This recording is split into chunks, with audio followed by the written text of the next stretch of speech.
Hi guys, I just want to show you what you're getting before I hook up this INKvestment Brother printer. The only problem is I do own the other branded printer, and one thing that really stands out is how small the ink is. Either the tanks are really small or you're not getting a lot of ink to start out. Huge disappointment when considering the price.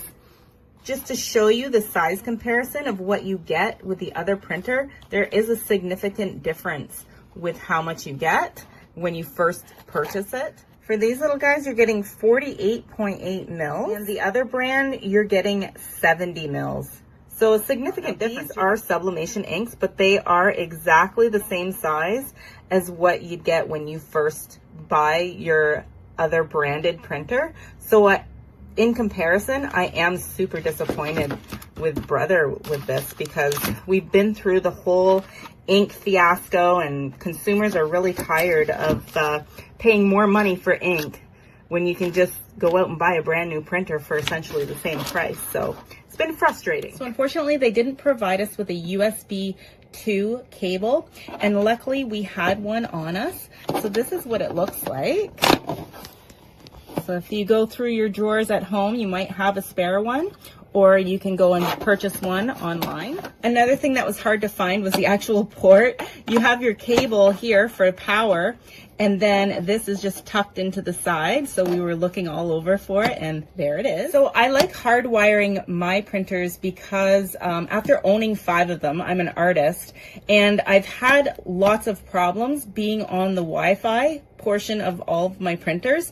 And as soon as I connect it and hardwire it to my computer, those problems disappear. So I do recommend getting this for sure. If you want to try the Wi-Fi, that's up to you. But if you do find that you get problems with your printer, this is always the fix that I go to fix those issues. All right, so I've plugged it in, and I'm immediately greeted with an exclamation point that's blinking. It does prompt me to choose a language, and I'm discovering right now that it is not touchscreen, which is a little bit of a pain. So we will have to navigate. So we'll hit OK.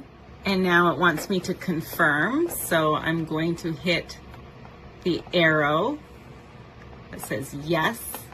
So the QR code takes you to their mobile app, which I don't want because I'm hardwiring to my computer. So we're gonna skip that part. So we've gone to the Brother site, and we're just downloading the drivers now. Do you want to allow this app to make changes to your device? And the answer is yes. All right, so now we're just gonna follow the on-screen instructions. So we're gonna fill it up with ink. Okay, so the first thing you wanna do is take the lid off of the one that you wanna refill or fill up.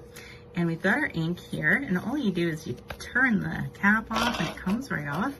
And then this here, you're gonna perforate it with this. So this is supposed to be a no spill ink bottle. So we're gonna do that. Here we go. And are we filling? Yes, we are. Do you see it filling up here? So one thing I didn't show on camera is you have to push it and it will make a click, and then it starts filling up faster. All the ink has been filled up, and each cartridge takes a full bottle, so you will have an extra black one left over, which is really nice and what most companies do provide you with. All right, we're gonna do our first test print just on plain paper. It's gonna be a photograph, and we'll see how well it looks just on plain paper first.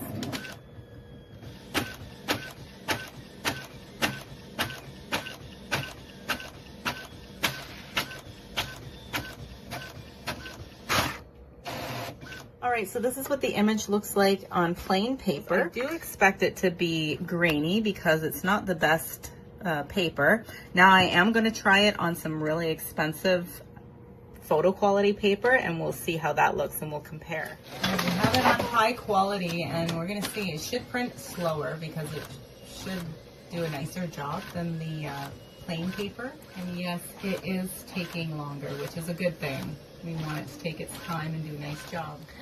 Now it was doing this weird thing where it was pausing and making this weird noise while slowly moving ahead. We'll see. This looks really nice. Holy cow. All right, friends, I want to show you in better lighting exactly how the printout is. So this is the first one, which was done with plain paper. When I saw the second one come out on my high quality photo paper, I was blown away. It's amazing. Check this out. I am so happy with this. I can't even tell you how incredible this looks. So this wasn't the highest quality image that I found online. I actually had to do some Photoshop techniques just to fill the rest in because it wasn't big enough to fit on an 8.5 by 11. And my son loves jets, so I just printed this out for his bedroom. And oh my gosh, look at how nice it looks. For an image that's not like super high res, this printed incredibly well. And yeah, I got goosebumps. Yeah, I'm serious. I have literal goosebumps by how nice this looks and how vibrant it is. It looks exactly how it's supposed to look on my monitors. They're all perfectly calibrated to my printer, and this looks amazing. So look at the difference. It's night and day. So for those of you who are seeing reviews where, you know, it's grainy and it's been done on plain paper, of course, you know, that's what you're going to get. I love the quality. I love the fact that I can now do test prints of my artwork without worrying about ink. Now, my other large container ink printer that's similar to this one, I have sublimation ink in it, so I can't test how nice it's going to look unless I press it onto a shirt because it prints out very faded. That's just the nature of sublimation. So I love the fact that I now have a printer that I can do something that's nice and see my colors and everything.